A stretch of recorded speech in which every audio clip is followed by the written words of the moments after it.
Hi there. Thank you very much for playing the Beginner's Guide. My name is Davey Reed.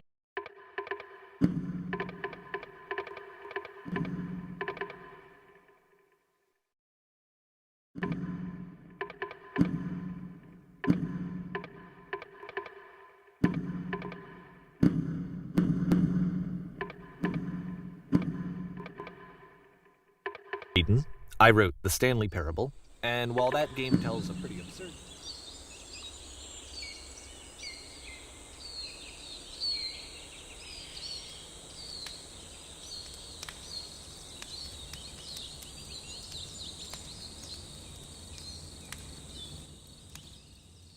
Hi there. Thank you very much for playing the Beginner's Guide. My name is Davey Reedon. I wrote The Stanley Parable, and while that game tells a pretty absurd story, today I'm going to tell you about a series of events that happened between 2008 and 2011. We're going to look at the games made by a friend of mine named Coda. Now, these games mean a lot to me. I met Coda in early 2009 at a time when I was really struggling with some personal stuff, and his work pointed me in a very powerful direction. I found it to be a good reference point for the kinds of creative works that I wanted to make. So just to start you off, this is, I think, the first game he ever made. It's a level for Counter-Strike. You can walk around here, by the way. And mostly it's just Coda learning the basics of building a 3D environment. But what I like is that even though he starts from the simple aesthetic of a desert town, he then scatters these colorful abstract blobs and impossible floating crates around the level. And of course, it destroys the illusion that this actually is a desert town, and instead this level becomes a kind of calling card from its creator. It's like a reminder that this video game was constructed by a real person. And it kind of makes you wonder, what was going through his head as he was building this? This is what I like about all of Coda's games. I mean, not that they're all fascinating as games, but that they are all going to give us access to their creator. I want us to see past the games themselves. I want to get to know who this human being really is. And that's exactly what we're going to do here. So, it's 2008, Coda starts making these games, and he never releases any of them. He doesn't put them onto the internet, he just makes them and then immediately abandons them, and they sit on his computer forever. And I think he really understood this image of himself as a recluse. At one point, he jokingly renamed his computer's recycling bin to Important Games Folder. So, this was just how he worked. He tended to crank them out one after the other without even really pausing to try to understand what he had just made, until suddenly one day, he just stopped. In 2011, that was it. He made his last game, and then he hasn't made another one since. And that's why I've taken this opportunity to gather all of his work together, is because I find his games powerful and interesting, and I'd like this collection to reach him, to maybe encourage him to start creating again. And if the people like you who play this also happen to find his work interesting, then I'm sure it'll just send that much stronger of a message of encouragement to Coda. So thanks for joining me on this. If you have a particular interpretation that I haven't mentioned here, or if you just need to get in touch, you can email me at daveywreden@gmail.com. Okay, that's about it for introduction. Let's take a look at Coda's first proper game. As each game is loading, I'll show you the date that it was completed. This first one was made in November 2008.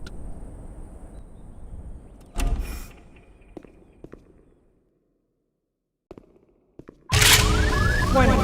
Whisper machine active. Shift to structure imminent. This game is called Escape from Whisper, and it's one of the more generic games you'll see from Coda.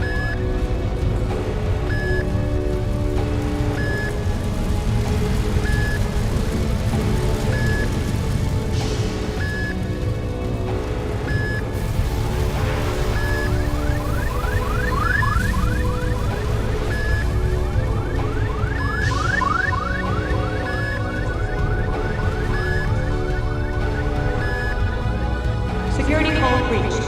Hostile alien life forms inbound. It kinda looks like this game was abandoned mid-development. For instance, you have this gun, which you'd think would indicate that there are supposed to be monsters or enemies somewhere, but then clearly there are no enemies anywhere. You can't even reload the gun when you run out of bullets.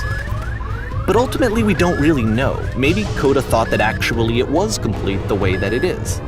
And I think that we should talk about his games for what they are, rather than for what they're not. Enemy force neutralized. Begin ship evacuation.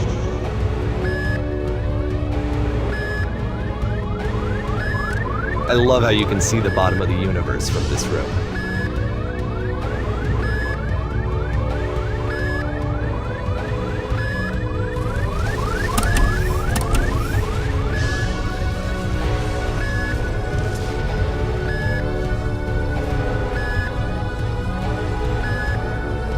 Apparently, this space station has a labyrinth on it. Sure, I don't know. There's really no reason for it that I've ever been able to discern, so in the interest of time, I'm just gonna skip you on past it. Okay, this is the part that's interesting. The game has this narrative about the whisper machine and how it has to be turned off, and then you get to the engine room. Hey, you there, in the engine room. You could save us all. That beam is powering a whisper machine. We could disrupt it by introducing a great enough heat signature. If your body could stop the beam. It's so much to ask, but for all of our lives, would you do it? Could you give yourself?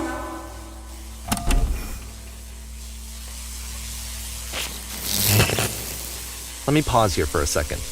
What you just experienced, stepping into the beam and then dying, is probably what Coda had initially intended when he was developing this level. But when he first compiles and plays it, something goes wrong. There's a bug somewhere. And this is what happens instead.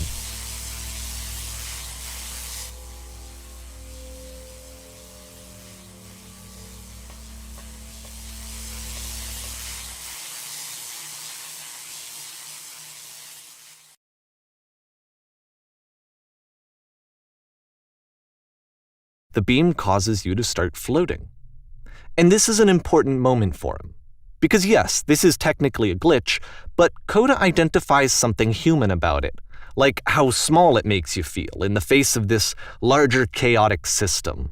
Or this floating could be the afterlife, a peaceful place, juxtaposed against all of the hysteria that you've just had to traverse. I don't even know. I have no idea what he was thinking, but what's clear is that after making this, something lodges itself in his brain. He wants to do more of these really weird and experimental designs. So he stops work on this and moves on to a stream of tiny little games that go in all sorts of directions.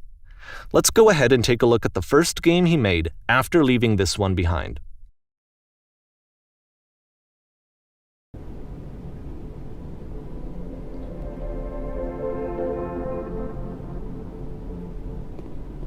Yep, in this game you can only walk backwards.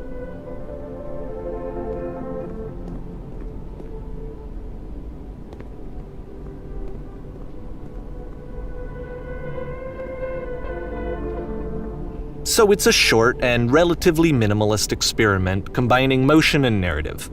It is less advanced than the previous game, but actually it seems to be more focused, more complete. Coda's trying to give it a unique voice rather than simply basing it on a pre-existing trope.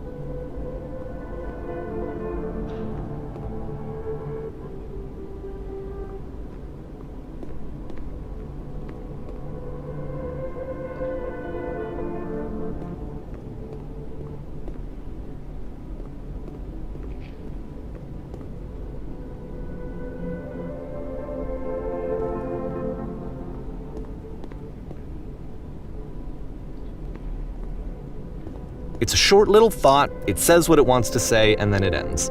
Didn't need anything more than that. Which to me is why it works, because it gets out quick. Okay, next one.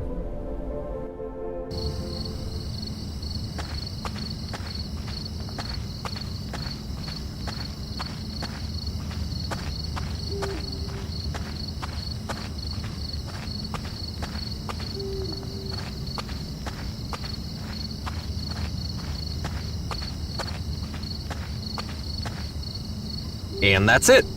Okay, the meaning of this game won't be clear just yet. Please be patient with me for a few more games, and I promise you'll see what makes it interesting.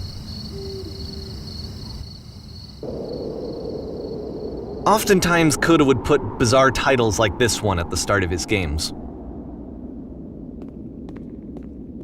I wish I'd known him at the time that he was making these early games. He would really only talk to me about his work as he was making it. Once he stopped work on a game, that was it. It was dead to him. And I don't agree with that at all, but what are you gonna do?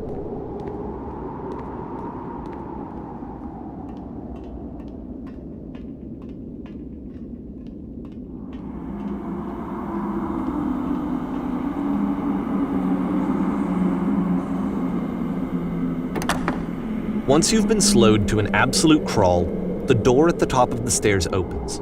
So why, if Coda's not showing these games to anyone, why bother opening the door at all? Well, to show you, I'm modifying the game here so that when you press enter, it'll bring you back up to full speed so you can enter the door for yourself.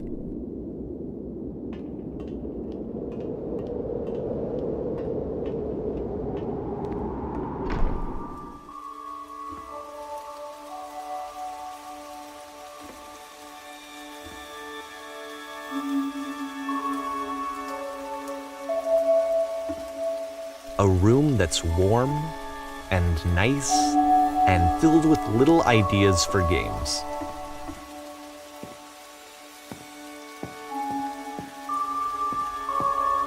Coda would often tell me that he didn't mind if people thought of him as cold or distant. He said that he knew that he was actually a vibrant and compassionate person, but that it takes time to really see that. It can be a very slow climb to get there.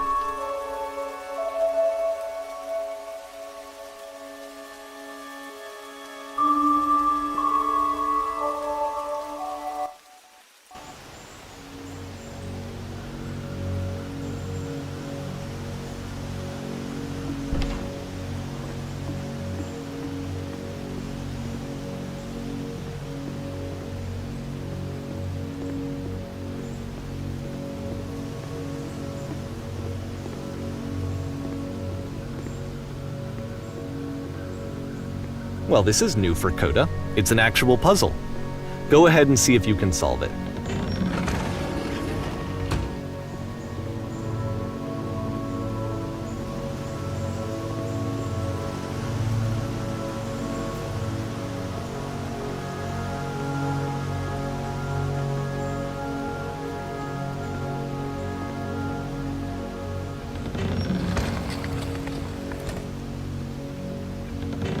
Don't forget that solution, because we're going to see this puzzle again soon. We're gonna see it a lot.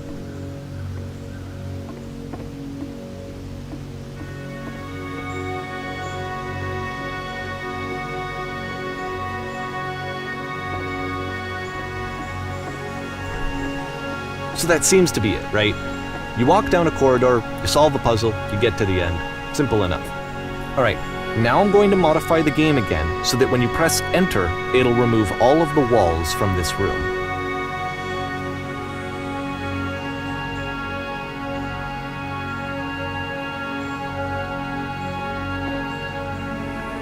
How about that? There was more to it than we had any way of knowing. I actually find it funny that this game comes after the Stairs game since they essentially convey the opposite idea. So in the Stairs game, a dull exterior concealed a rich interior.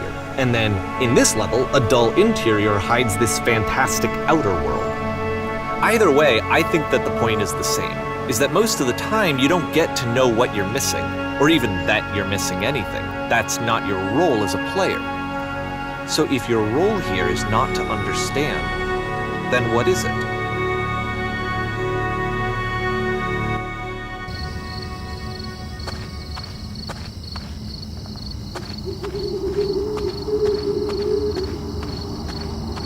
Aha! So, this, combined with the entering game from earlier, tells us that Coda believes his games are connected somehow. It could even be that the Stairs game and the puzzle game are literally connected in between this and the entering game. There's a bigger picture that all of his games are meant to play a role in, some larger meaning that we won't be able to grasp until we've seen all of them. And once we have, we can step back and start to understand what exactly that bigger picture is.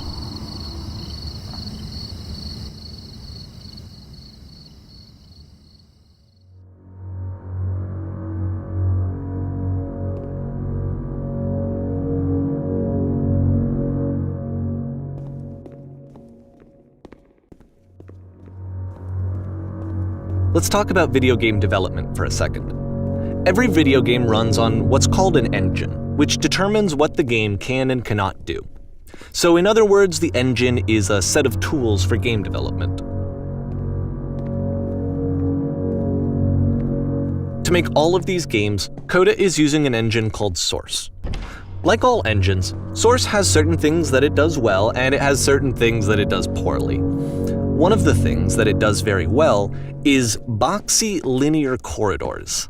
That's why so many of Coda's games are set in these large, flat, empty rooms, is just because he's working with what the engine does well. The tools available to the creator shape what kinds of creative work they're going to end up making. You might consider paying attention to the architecture in Coda's games, to notice how they seem to stem from an engine that's very good at producing linear, boxy corridors.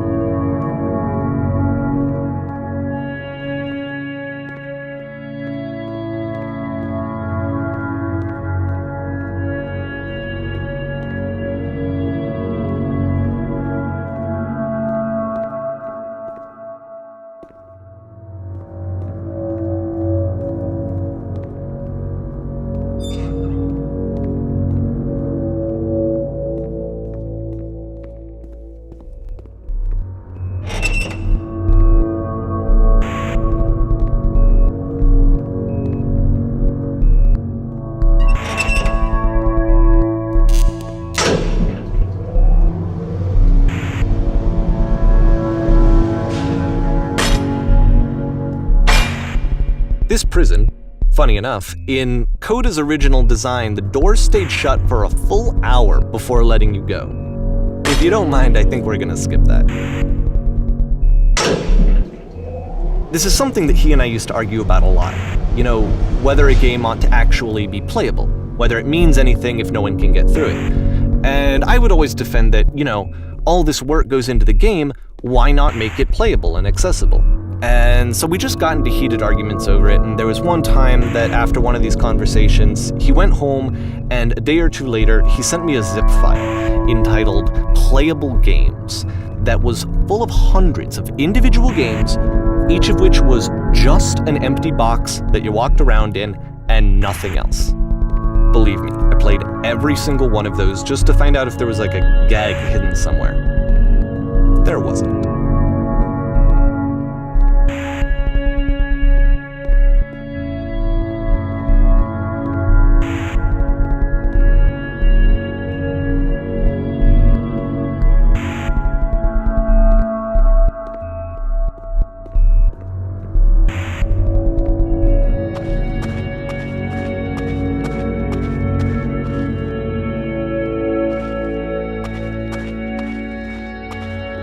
It's the puzzle again, with the exact same solution as the last time.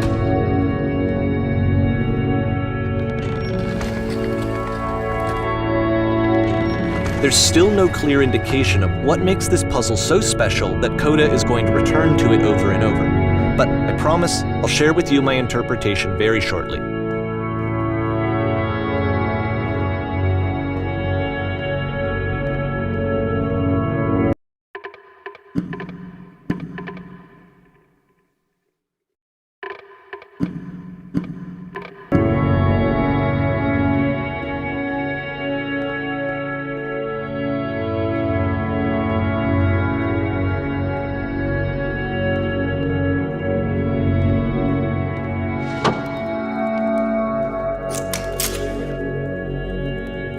Here, Coda begins using a kind of dialogue system that he fashioned out of the engine's chat capabilities. Use the 1, 2, 3 buttons on your keyboard to respond.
and so we make one last descent down to the final floor of the level.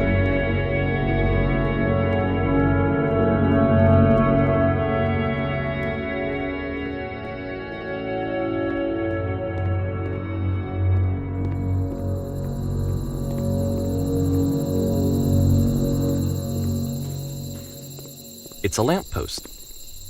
Okay, I can't tell you quite why, but for some reason, Coda fixates on this lamppost. It's going to appear at the end of every single one of his games from here on out. I'll tell you what I think.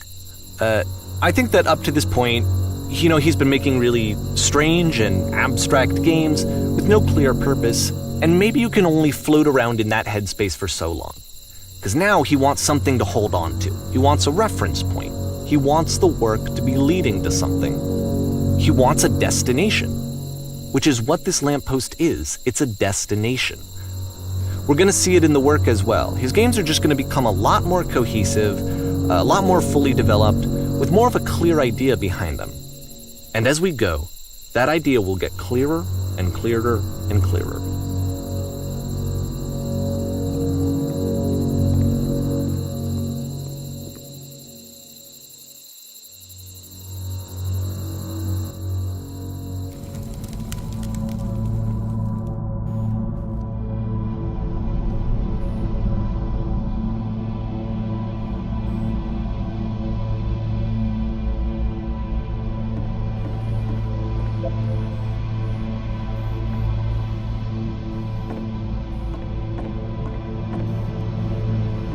So first off, I'm sure you can deduce this, but this game is not connected to the internet.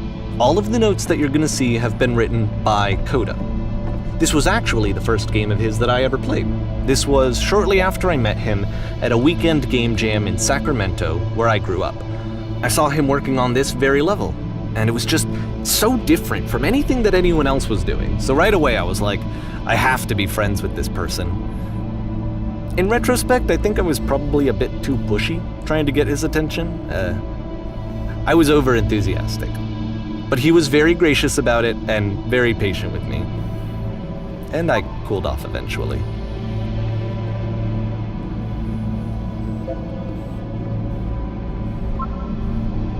Oh, feel free to skip over any of these notes if they're not doing anything for you. Nothing extra is going to happen if you read all of them. Either way, to me, they convey a sense of loneliness. I see this person who's filled with thoughts and feelings and beliefs and has no way to express them except as scattered and unheard voices in a game that wasn't meant to be played.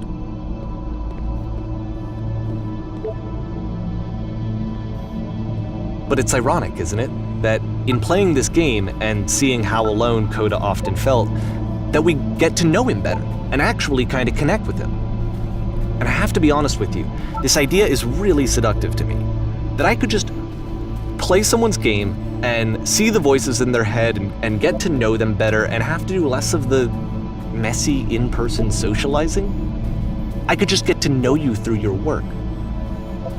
I think this is why I always liked Coda's games so much, is because it felt like they let me have that connection. I felt as though he was inviting me personally into his world. And then I feel less lonely too.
At the end of this level, we're going to see the puzzle again.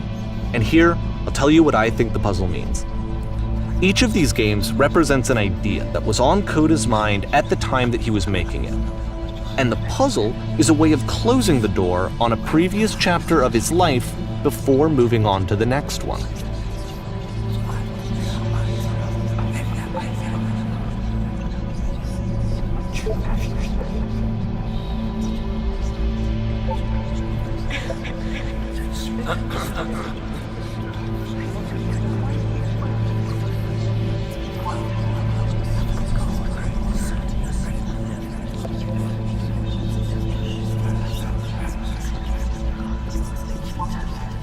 In each of his games, after exploring a theme that, he might find difficult, Coda can then place this puzzle that he knows has a reliable solution, he understands exactly how it works, and so it gives him a simple mechanism for moving on.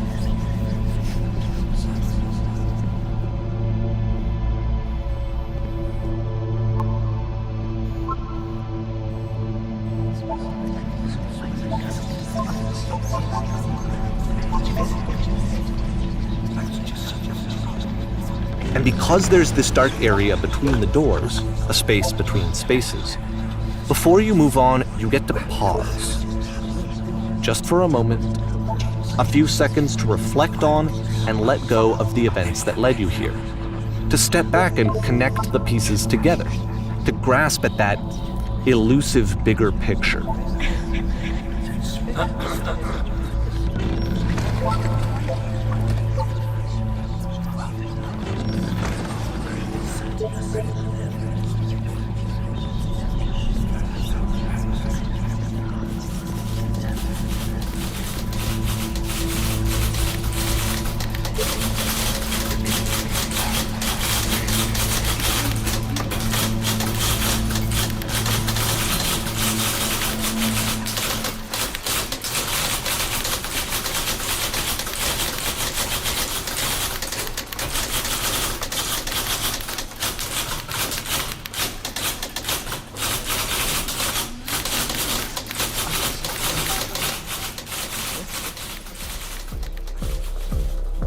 Okay, this one is tough. It's gonna kind of just spin its own wheels for a few minutes. Hang with it.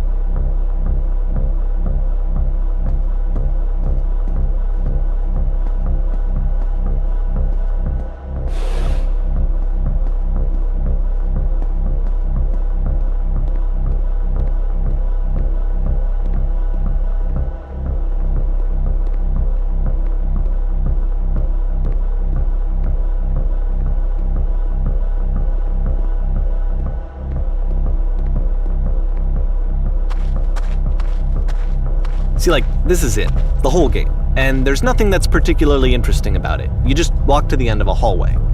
Except, for some reason, Coda gets really fixated on this prison that has all of this modern furniture. And I don't know why, but he decides he needs to revisit this prison. He's gonna start over, use the same assets, turn it into something else. Okay, cool, here's version 2.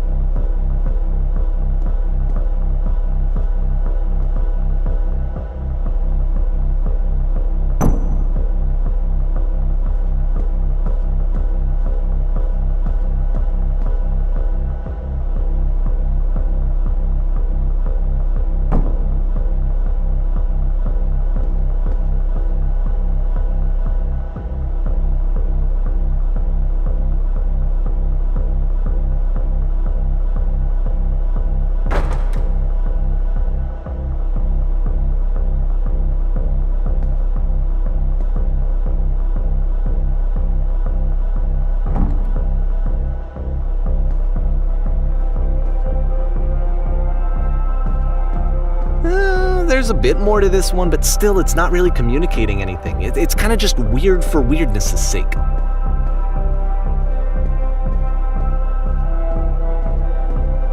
So okay, he throws it out and starts over. This time he comes at the prison idea from a different direction.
And of course, now the table is gone and you can't begin the chain of events to escape.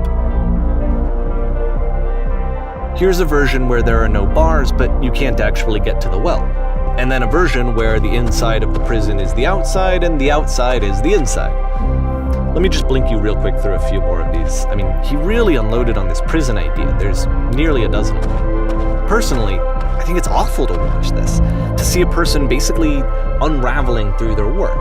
And for what? Like, at what point do you just go, maybe there are game ideas other than this prison that I could be working on? But Coda doesn't have that voice telling you to stop, that particular mechanism of defense against yourself. Without it, you just spiral. And so he keeps going and going and going and going and going, and then he hits on something. And he likes it. And that's it. He's done. He stops making prisons. This is the very last version of the prison game that he created. And the reason I think it works is that the prison is not actually in it.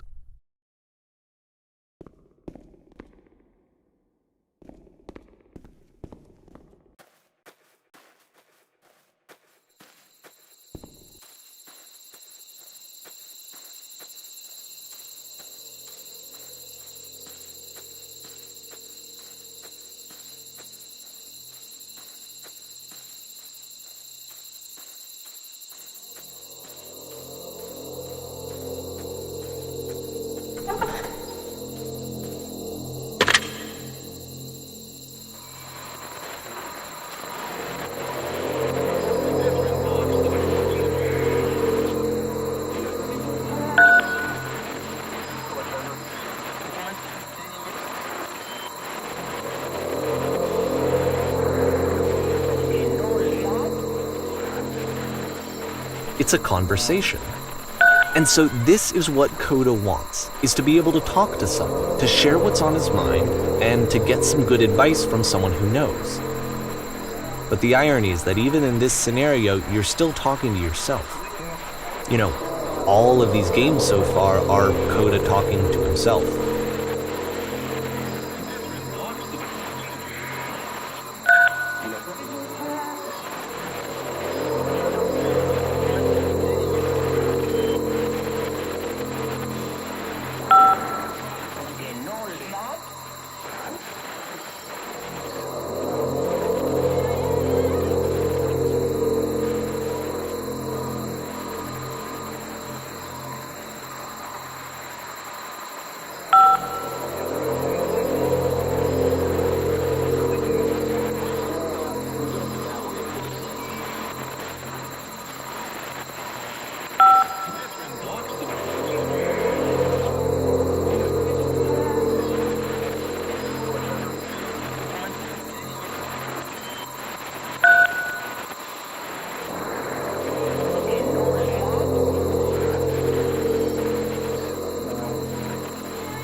I can see why he considers this a fitting conclusion to the prison games.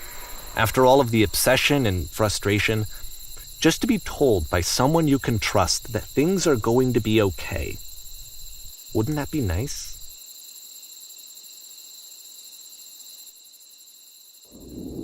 So what would it look like if Coda wanted to make a game about talking to someone other than himself?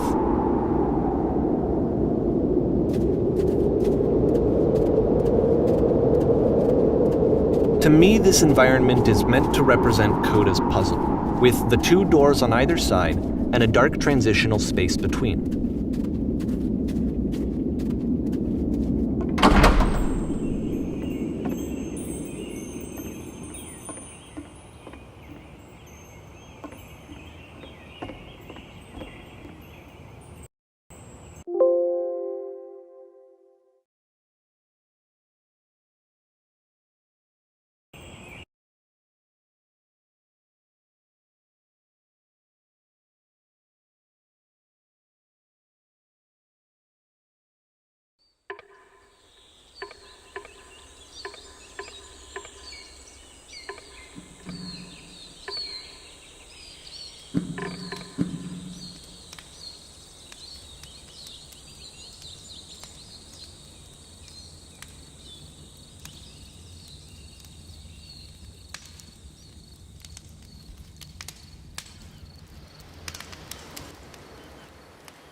Hi there. Thank you very much for playing the Beginner's Guide. My name is Davey.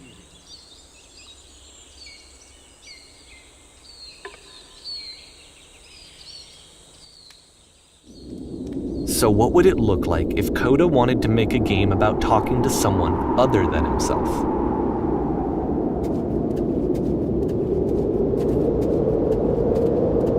To me, this environment is meant to represent Coda's puzzle, with the two doors on either side and a dark transitional space between.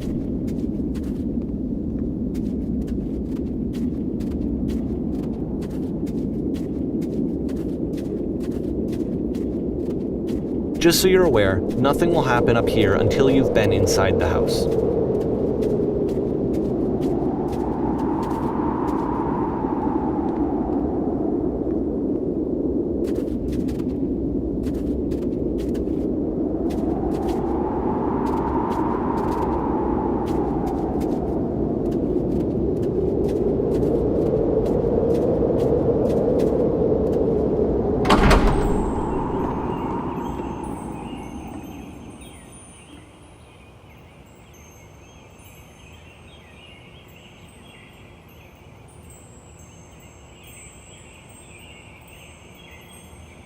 You'll notice that the quality of the art is a step up from previous games, including this new and improved chat system, which he started using from this point on. From here on out, he begins putting much more effort into the visual polish of his work, and this particular game took 2 months to create as a result.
After the intense set of prison games, this house cleaning level almost feels like cleansing. It's the moment after a particularly difficult or traumatic experience where you just need to let it sit and digest inside of you, and eventually cohere into something meaningful.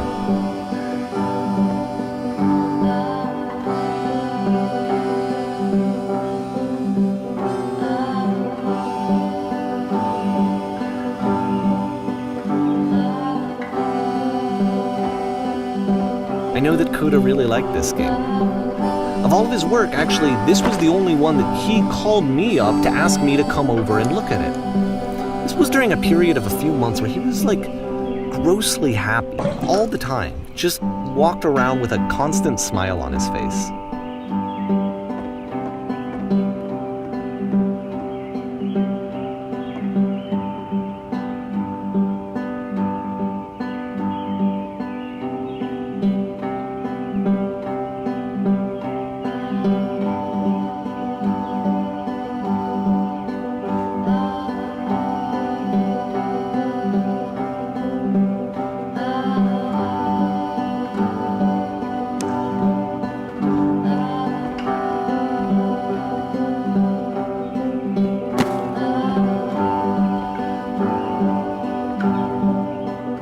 glad he made this. I'm glad he found some peace.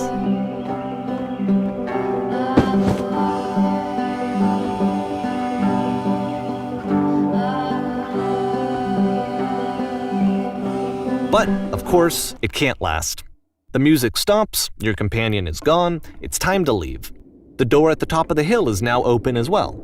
Again, you can't stay in the dark space for too long. You just can't. You have to keep moving. It's how you stay alive.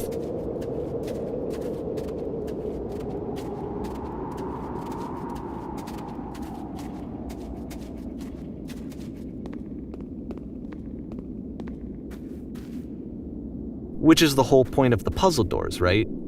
That sooner or later you have to pick up and move. I really thought that was the point of it.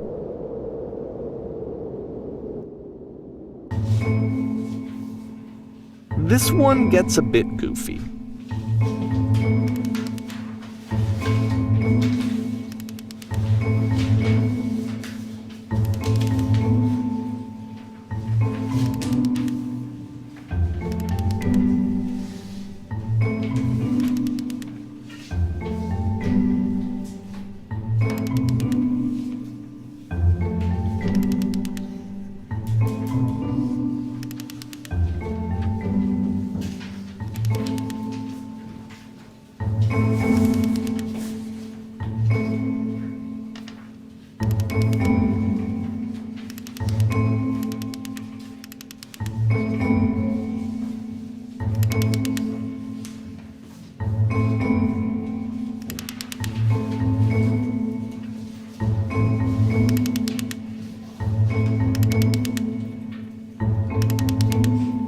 About halfway through the game, the perspective shifts.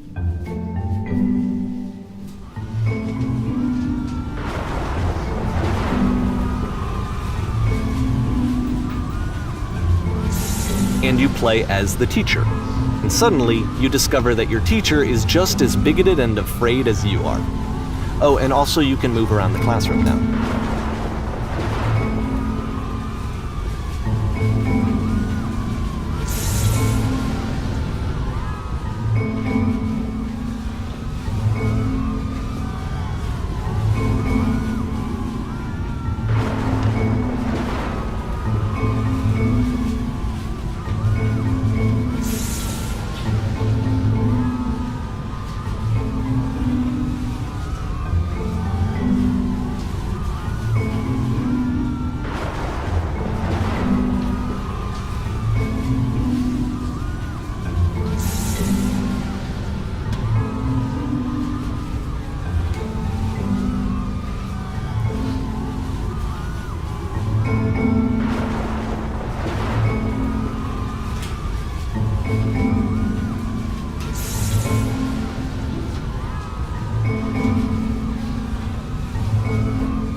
I fell pretty hard for this one.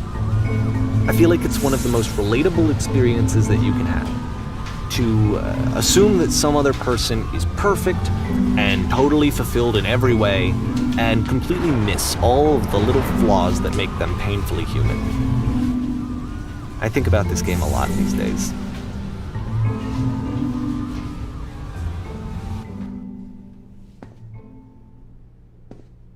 This one took a lot longer than all the others for Coda to make. It was 4 months between this and the last one. That's twice as long as it took him to make any other game before this, and it's not like it's particularly complex, so I remember I found that a little strange at the time.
The game ends with this eerie premonition of what's going to happen next in Coda's life. The solution to social anxiety, to fears of having to perform and having to chase success, the answer for Coda is to withdraw, to hide himself away. Which is what leads to scenarios like the stairs that slowed you down several games ago, where it just becomes harder and harder to access Coda's inner landscape because he keeps retreating. He just keeps backing away from possible connections to anyone other than himself. And to be honest, I didn't consider it very healthy when I first played this game. It looked to me like he was trying to justify the idea of just disconnecting yourself from the world. And that wasn't what I wanted for him or for his games. Because I feel like a lot of his games are inviting me to connect with this person, to bring him closer. But what can you do? After this, Coda went off and took another 5 months to make a new game.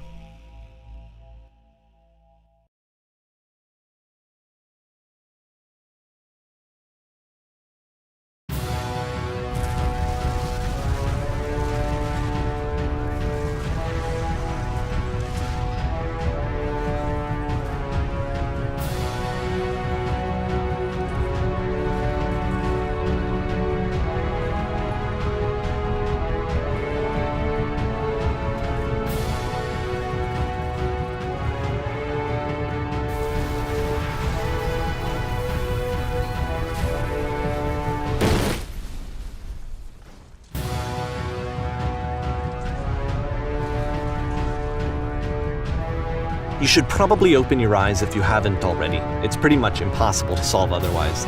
And there is a solution, by the way.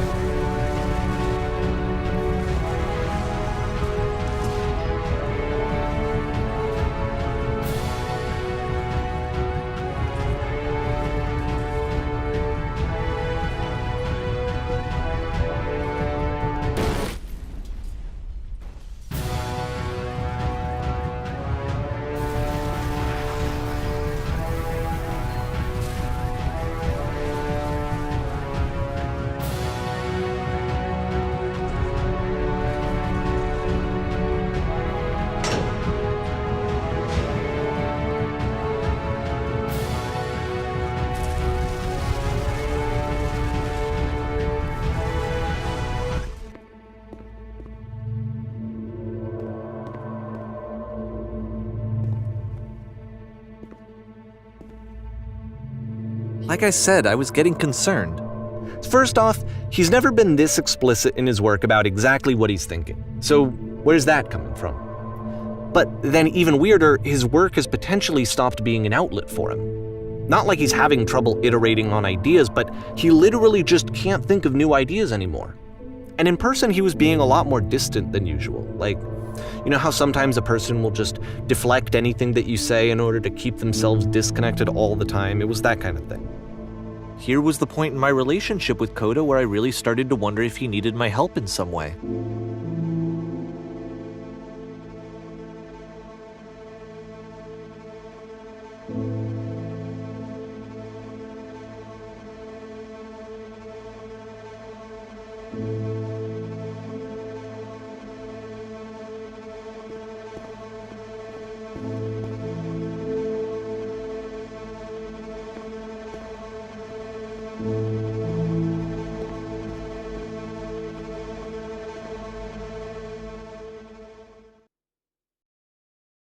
His games are going to get more desperate from here on out. After this game, it's almost 6 months before he finishes something new.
if the last game featured Coda talking explicitly about his creative frustrations, this one turns it up to 11. Now, put yourself in my shoes playing this.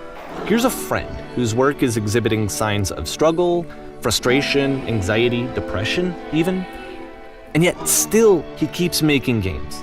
He keeps throwing himself into the grinder even when he clearly doesn't have the energy for it anymore. Why? What is it for?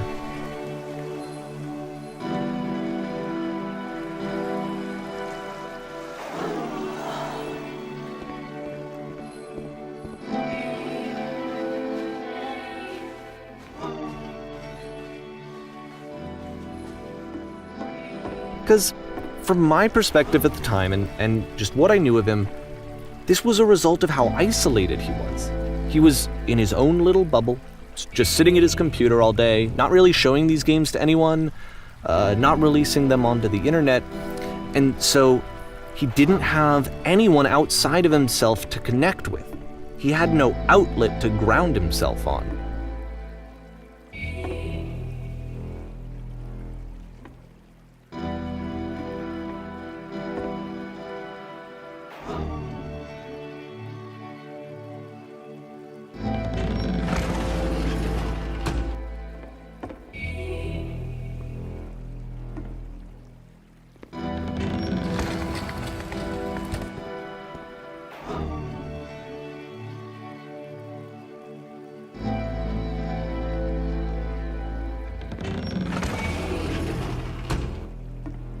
You can't talk yourself out of loneliness.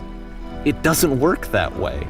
You can't be the one writing both the questions and the answers. Then there's no movement. Then there's no circulation. If all of your anxieties are being channeled into your work, then if the work ever fails, you have no backup and you're just going to crash.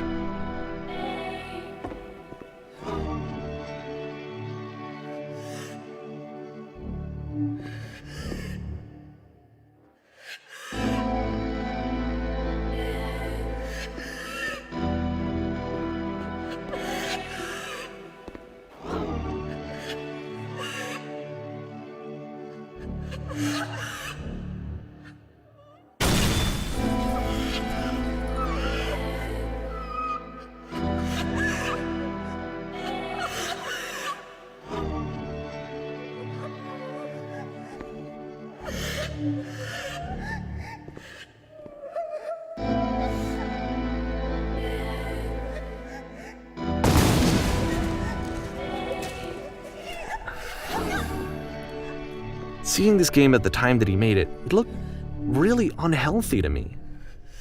I was watching him do this to himself, and I hated it. I hated seeing him so trapped. It's like, video games are not worth this amount of suffering.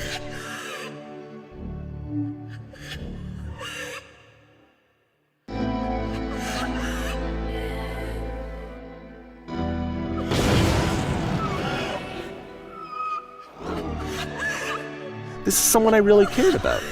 And I used to get so much joy out of seeing him create. For him to suddenly become angry and frustrated like this, it was the worst thing for me.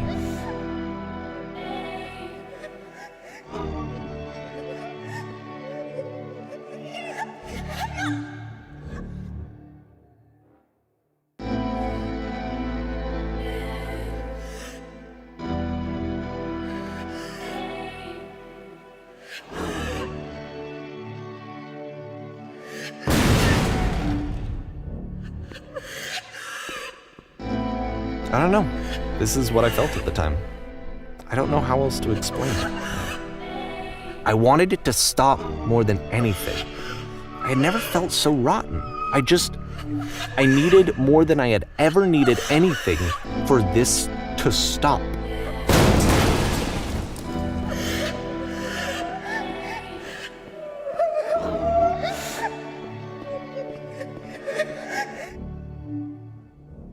But it didn't stop. After finishing this one, Coda takes another 7 months and comes up with a new game.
And of course, it's the machine.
So now the work is becoming self-destructive.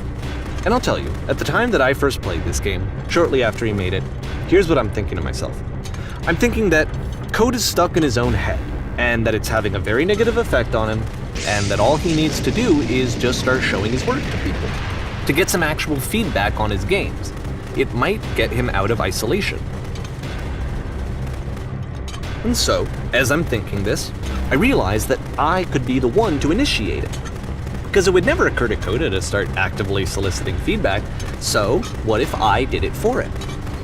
If he could see the difference it would make to have more actual conversations with other human beings, would that bring him out of his mental spiral? Would it give him confidence in himself? Would it bring meaning back into his work?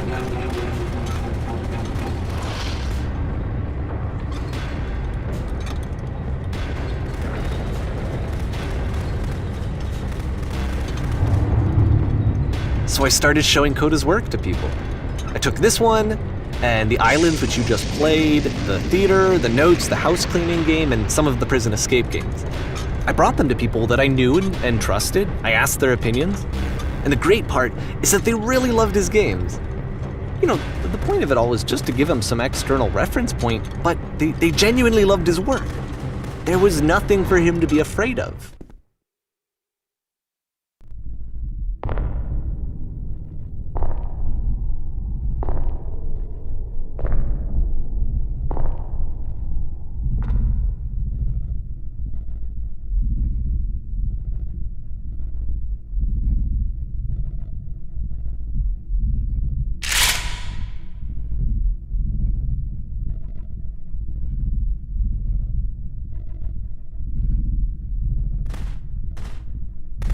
Can you see why I felt like this was the right thing to do?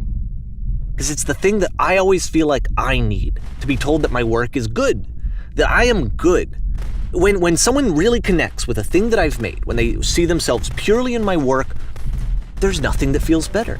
And I got to give that very same feeling to my friend. I did something, I really felt like I'd done something good, like I was a good person. I felt like there was a friend who was in trouble and was unhappy and maybe didn't like themselves, and I could fix it. If I could give him this gift, maybe I could fix the problem. When they told me how much they enjoyed his games, it was the best feeling. It was the absolute best feeling. It made me feel so happy.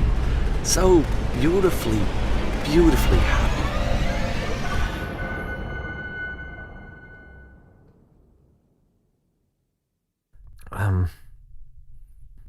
So anyway, Coda finishes this game, and then really he just kind of takes off for a while.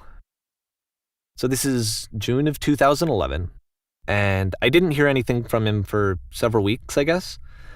And so out of nowhere, one day I get an email, and it's got a private link to a new game of Coda's.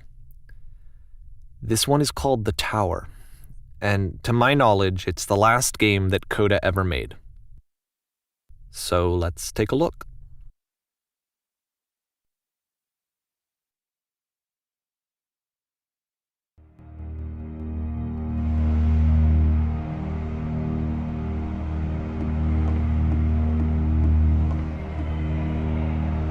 And this is where I have trouble saying anything meaningful about Coda's work.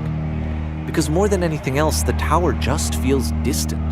It feels like it's trying to distance itself from the world. It's a very cold game.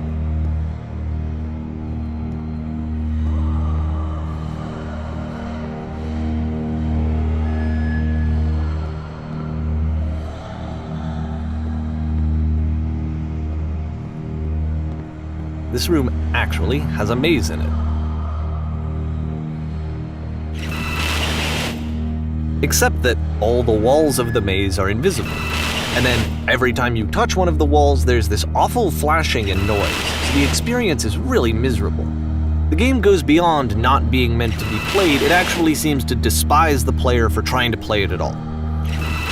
But I do want to show you the rest of the levels, so when you're ready to continue, press enter and I'll put a bridge over the maze.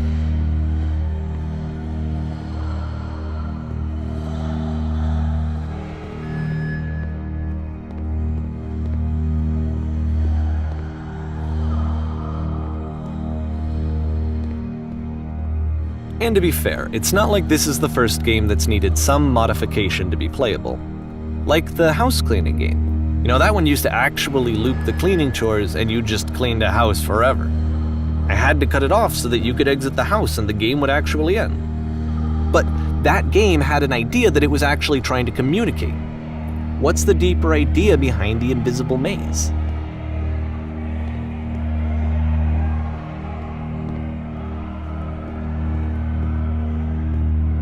The only way past this challenge is to randomly guess the 6-digit code. Like the invisible maze, it's frustrating to me, because it's the opposite of everything else that Coda has made. It doesn't encourage thought or engagement. It doesn't ask anything of me, except a lot of my time. If I could have reached him during this time, then maybe I could have asked him, but I couldn't. I still don't really understand why this is here. I'll put the code on the ground for you here, though, so that we can move on.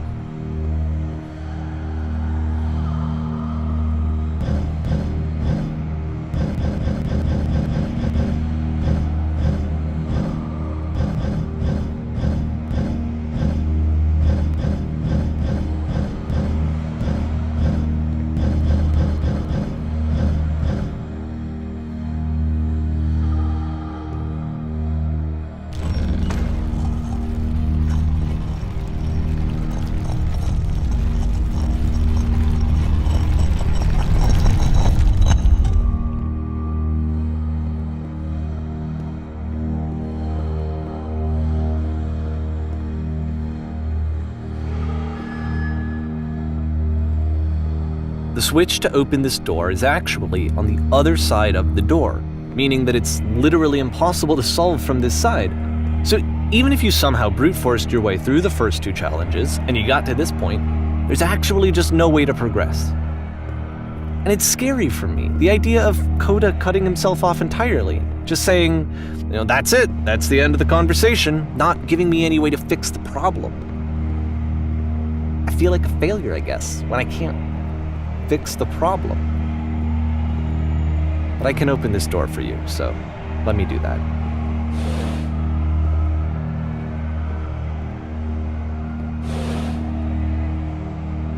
Was I a failure for not understanding this game? I mean, I don't know why I would be. It's not like everything needs to have a solution, but I feel it somehow. I feel like I failed, and I don't understand why.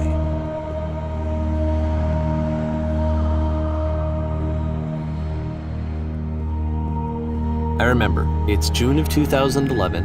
I'm playing this for the very first time, and as I'm playing, I'm thinking to myself, I don't know this person.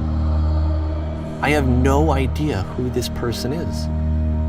It wasn't the guy I knew, it wasn't my friend. I had come to so many conclusions from looking at all of his work up to this point, and then suddenly none of them...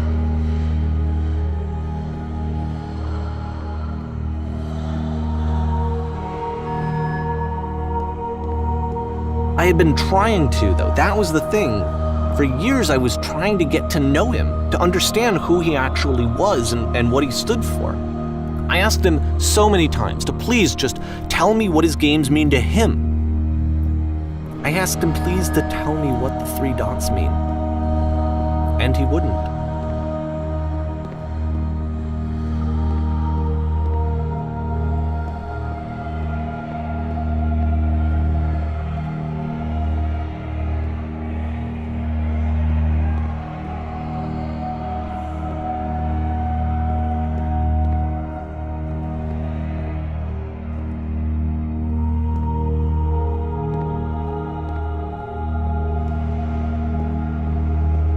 I just felt so strongly that if I could have connected with him, that if I could have somehow made his work my own, that I would finally be once and for all happy. It was that I needed to see myself in someone else. I needed to be someone other than me. But he stopped and left, and it felt somehow like I had failed.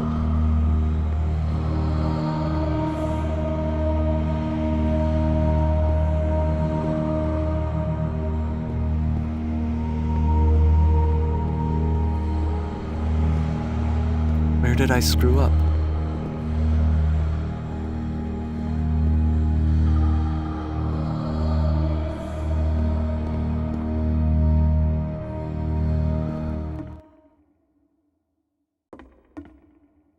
I'm the reason that you stopped making games, aren't I? It's because of what I did. I poisoned it for you.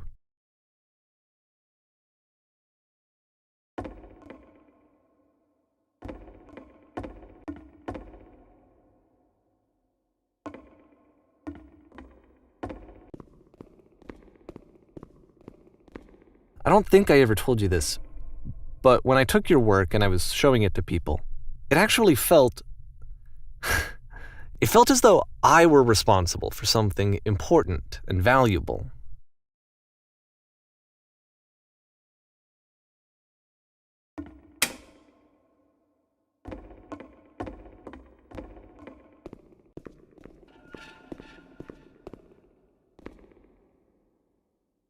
And the people who played them, they treated me like I was important. They really listened and cared about what I had to say. Even though I was showing your work, I felt good about myself. Finally. For a moment, while I had that, I liked myself.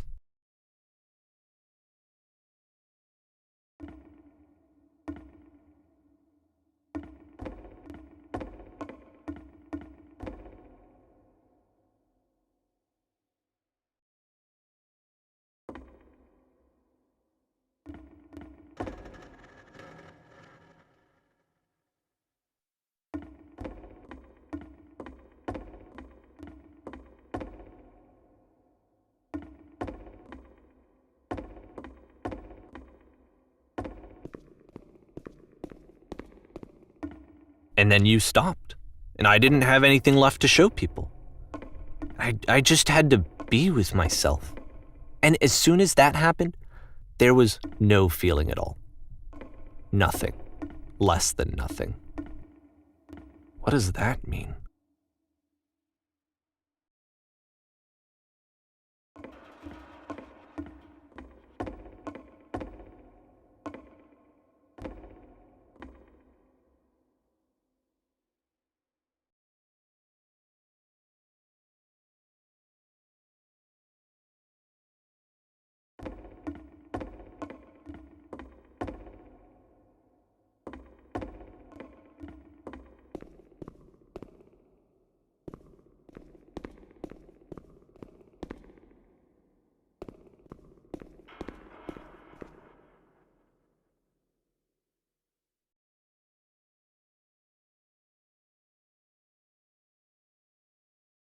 I'm afraid that I did something really stupid because I don't like myself.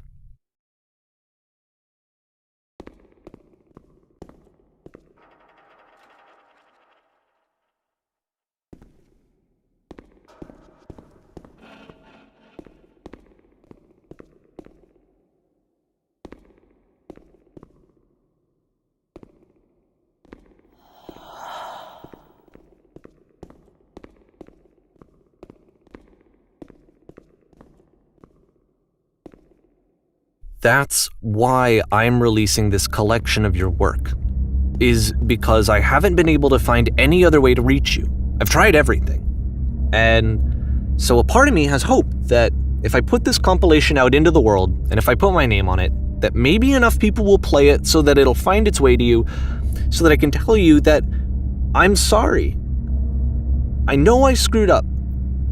If I apologize to you truly and deeply, will you start making games again?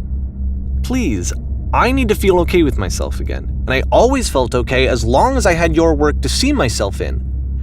I mean, is something wrong with me? Because I know that I did an awful thing, and I'm doing it again right now. Like, I'm showing people your work, but I can't stop myself from doing it. That's how badly I need to feel something again, like I'm an addict. There has to be something wrong with me. Can I apologize? What if I tell you I was wrong? Will that work? Will that fix it? I don't know. I don't think it will, but there's nothing else that I can do. Just tell me what you want. I'm sorry. I'm sorry.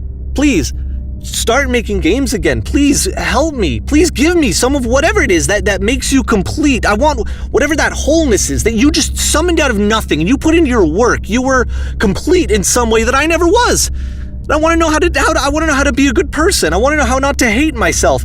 Please. I'm fading, and all I want is to know that I'm going to be okay.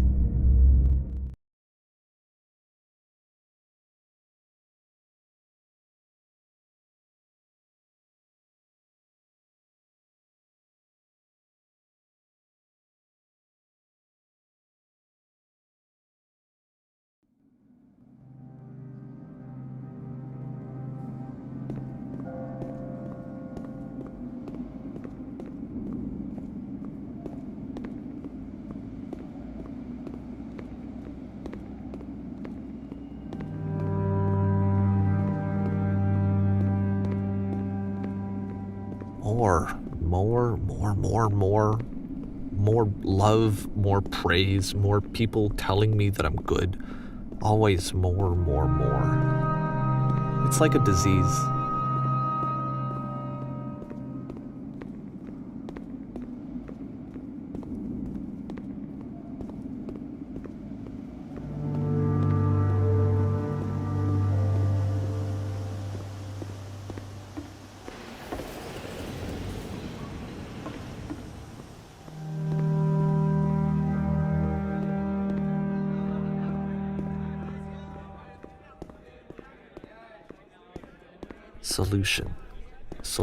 Solution.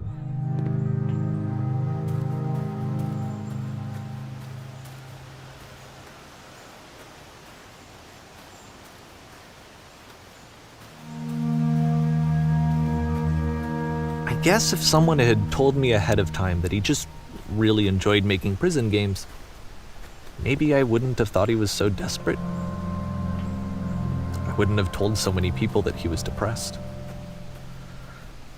Maybe he just likes making prisons.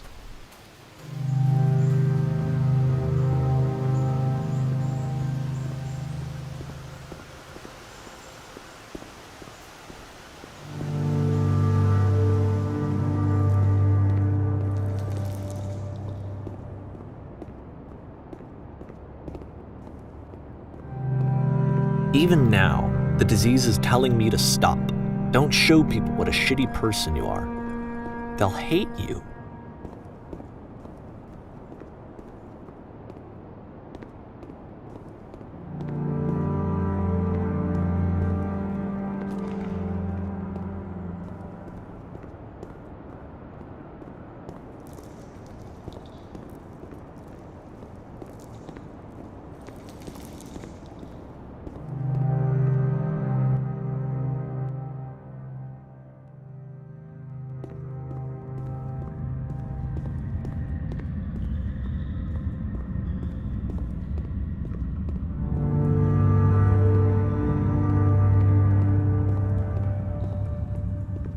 if I knew that my life depended on finding something to be driven by other than validation, what would that even be?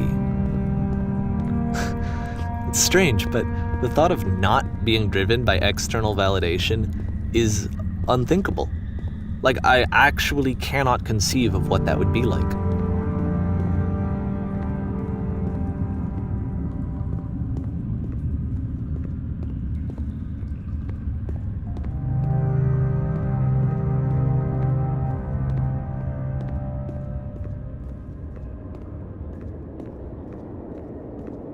What now?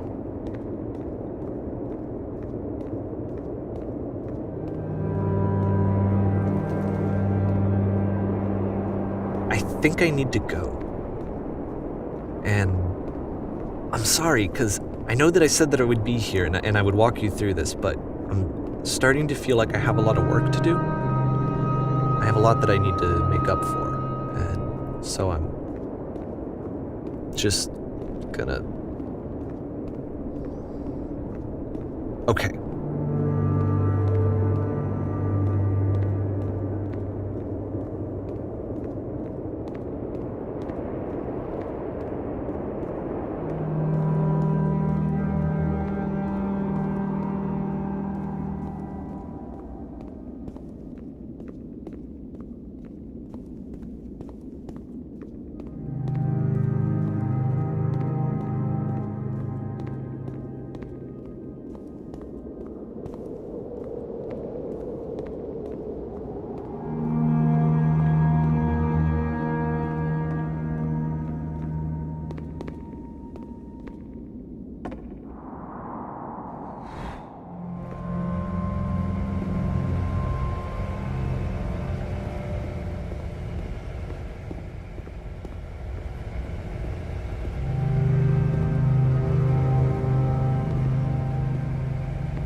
Turn back from this cave.